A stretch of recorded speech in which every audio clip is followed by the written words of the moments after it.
কেউ মারা যান ও আহমদীর মধ্য থেকে মুসলমানদেরই, তাহলে আমরা মাটি দিতে যাই না কেন? 100 বার যাবেন, মাটি দিতে কোনো সমস্যা নাই।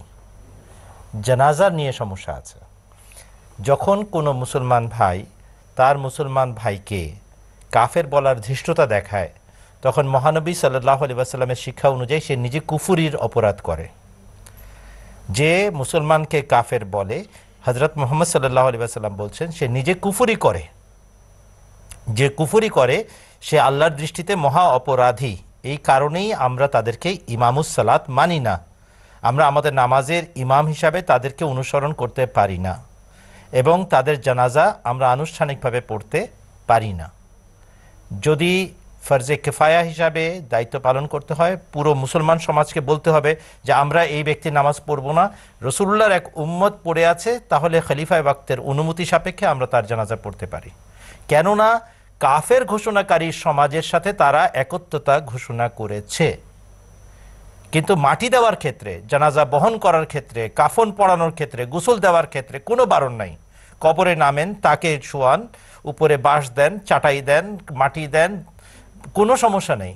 মাটি দিতে কোনো সমস্যা নাই, কাফন বহন করতে কোনো সমস্যা নাই, ধোয়াতে কোনো সমস্যা নাই, কাফন পড়াতে কোনো সমস্যা নাই। কিন্তু আনুষ্ঠানিকতা যেটা শরীয়তের যে বিধান অনুযায়ী জানাজার নামাজ আনুষ্ঠানিকভাবে পড়া হয়, সেটা আমরা এই জন্য পড়ি না কেননা সে মুসলমানদেরকে কাফের বলার দলভুক্ত। আবারও শুনে রাখেন, যখন রাসূলুল্লাহ সাল্লাল্লাহু আলাইহি ওয়াসাল্লাম বলেছিলেন এই কথাটা, এটা ঠাট্টা করে তিনি বলেন নাই। তিনি বলেছেন, ইজা আকফারার রাজুলু আখাহু ফাকাদ বাআ বিহা আহাদুহুমা, যখন এক মুসলমান আরেক মুসলমানকে কাফের ঘোষণা দেয়, তাহলে তোমরা হে আমার অনুসারীরা জেনে রেখো, নির্ঘাত এই দুই পক্ষের এক পক্ষ কাফের অবশ্যই হয়। যাকে বলা হলো কাফের, সে যদি আগের থেকেই আল্লাহর খাতায় কাফের হয়ে থাকে তাহলে তো হলোই, আর যদি সে মুসলমান হয়ে থাকে তাহলে যে বলল সে নির্ঘাত কাফের হয়ে যায়। এই কারণে এই সমস্যা। আমরা কাফের ঘোষণা দিই নাই ভাই সাহেব, তারা প্রথমে কাফের ঘোষণা দিয়ে এই ঘটনাটা ঘটিয়েছে।